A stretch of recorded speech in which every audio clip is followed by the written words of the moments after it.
Hi, this is Doug Broad at Nash Community College, and in this video I'm going to teach you how to draw a stair section using AutoCAD that meets the residential code requirements. In this drawing, I'm in a layout. I've got a title block already done. It's very similar to the Architectural Imperial, but with just a few enhancements. I've got a viewport. It is locked.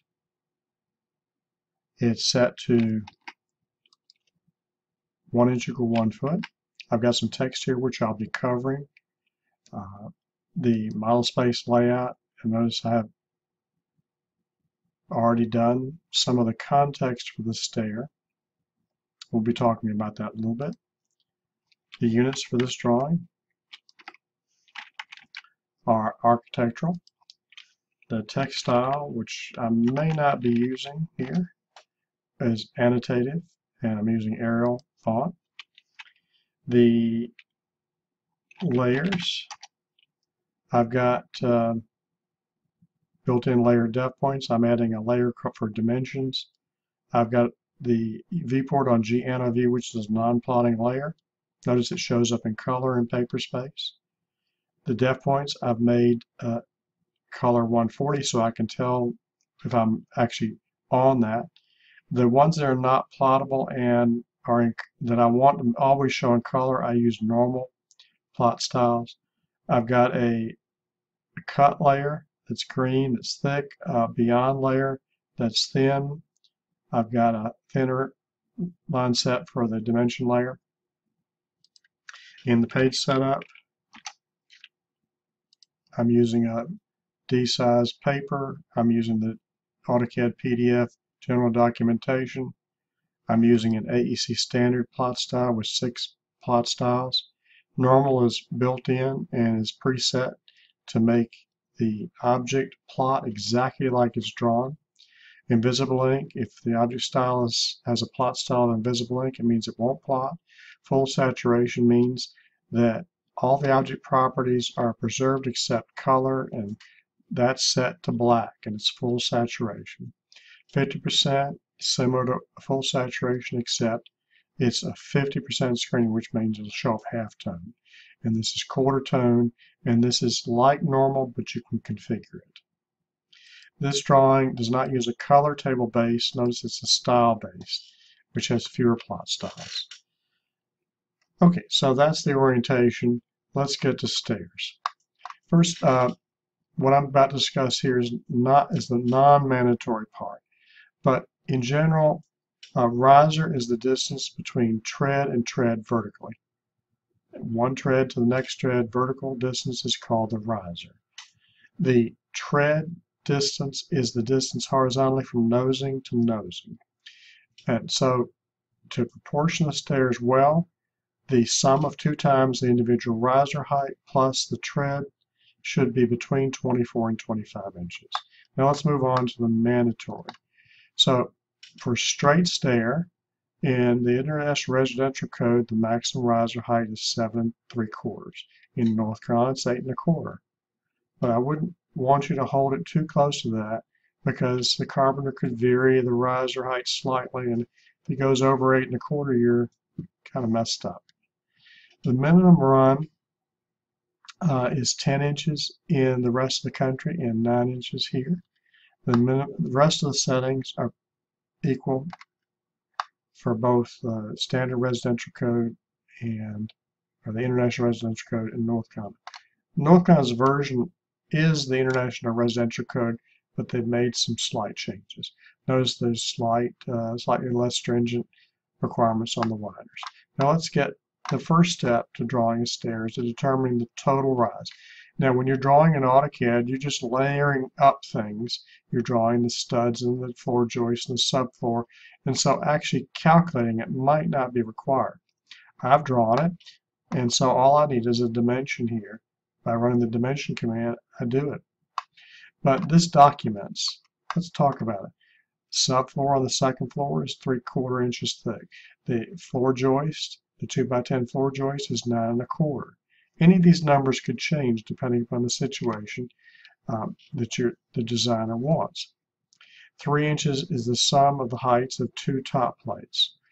The 92 5/8 is a standard pre-cut stud. 1.5 inch thick is the size or thickness of the bottom plate. That totals 107 1/8 inches, or 2,721 millimeters. This is the English unit drawing, so I'm going to be sticking to the English units. Step 2, find the number of risers.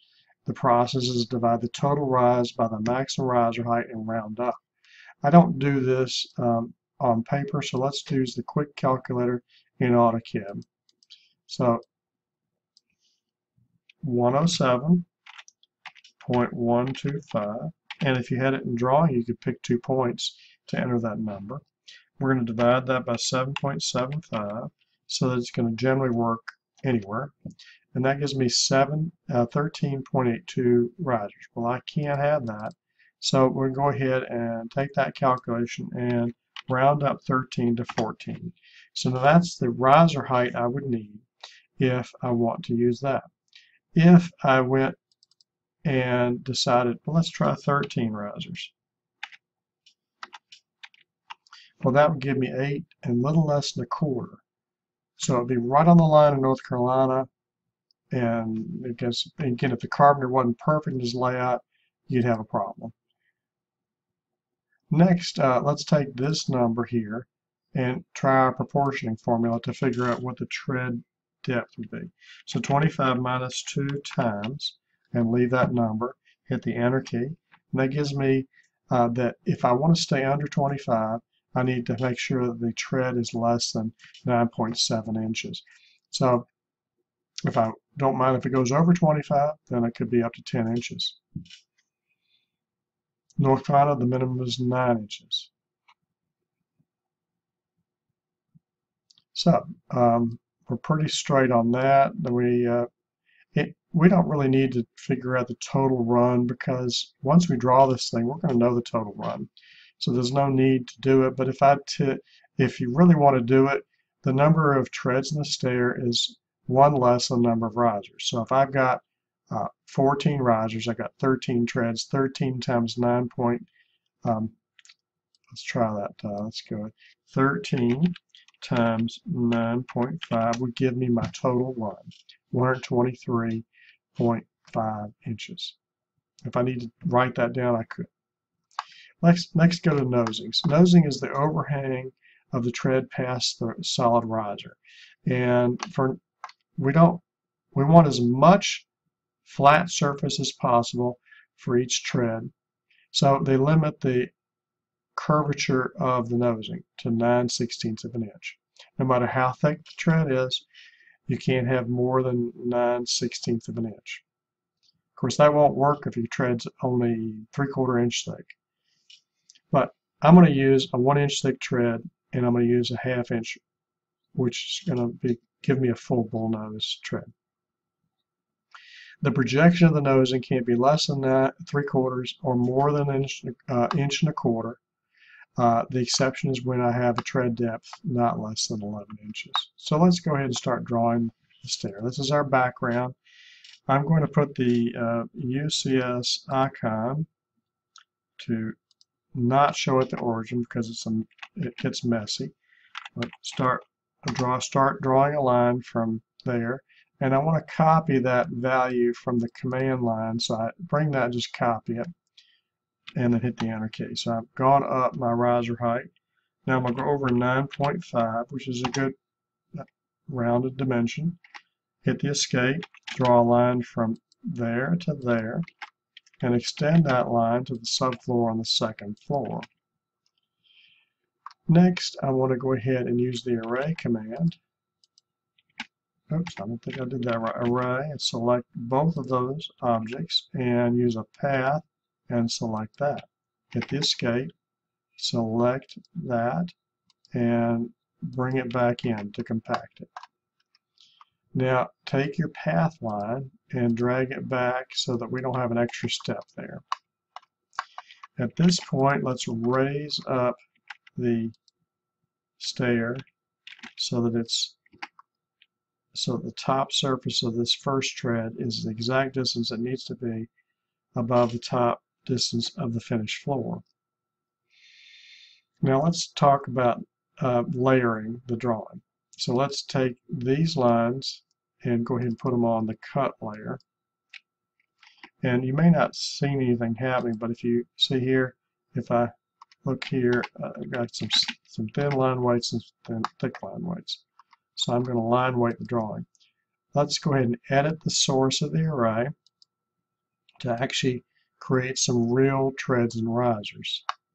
Now I could ignore the lines that are there, or I could go ahead and I could draw rectangles. That might be a good approach, or I can use the fill. Let's go ahead and just offset, trim, and do it that way. But I'm going to go ahead and take these two lines, I'm going to put them on the cut layer.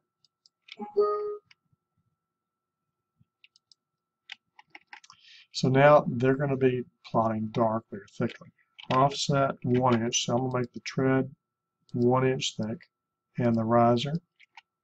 And let's trim that out. So we want the riser, so we want to fill it. Actually, let's fill it radius 1/2 inch. Before I do that, I'm going to put a point at that point and take that point and put it on layered depth points. Now fill it radius 1/2 and fill it that and that. Now that line thickness is getting me a little pain, so I'm going to turn off the line weight display and offset 3/4 inch. And I'm going to stretch these lines over. And I'm going to stretch these lines down 1 inch. And draw a line here. Now, really, I'm not going to want to cut into the subfloor. So on this first step, that's actually got to be trimmed off, but it works for all the other steps. So I think I've done all right. Technically, I'd want to hatch all this stuff in here too. So I want to offset through this through there and this through there. Copy that up 34, which is the minimum height railing, and up 80, which is the minimum height ceiling. Offset 11.25 here, and that's the size of a 2x12. Now I can get rid of these lines, which I don't need anymore. I'm going to take that line and put it on layered depth points, which means it won't plot. Trim that out at the subfloor, and let's offset 36 inches to get a reasonable height for whatever wall I put in here. So I'm going to draw a line from the intersection here, perpendicular to here, offset 1/2 inch this way and that way. Actually, I didn't do that right. So let's move that over from there to the intersection there and fill it. And I want to use the shift fillet so it doesn't give me a radius there. So that gives me a height. You could go down to 18 inches, but the code won't let you count any space that has a height of less than 5 foot. You don't want the gypsum board to go down to the bottom because it makes it hard for the gypsum board installer. Technically, I need to go ahead and put a kicker in here.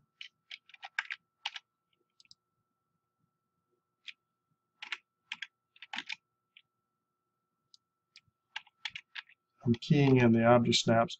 Probably right-clicking, shift right-clicking the object snaps would be better, or using an object override. So to finish this up, I'd have to actually create the handrail. This is the top of the handrail. This is at the low end. I could go up as much as 4 inches higher, but low handrails help the elderly and children. Tall handrails help tall people, so you have to know who you're designing for. So at this point, I've used my layers. I need to add dimensions. I need to annotate the overall rise of the stair, the overall run of the stair. I need to finish putting in the ceiling. If I need a ceiling here, put a finished floor up the stairs so it doesn't look like the stair goes above the finished floor. And I probably wouldn't need that anymore, so I'd probably be hiding that. So I don't have a hidden layer, but I probably should create a layer for hidden objects and make the line type hidden. So I like hidden too. And now that I've got hidden layer, I can just go ahead and mark that hidden.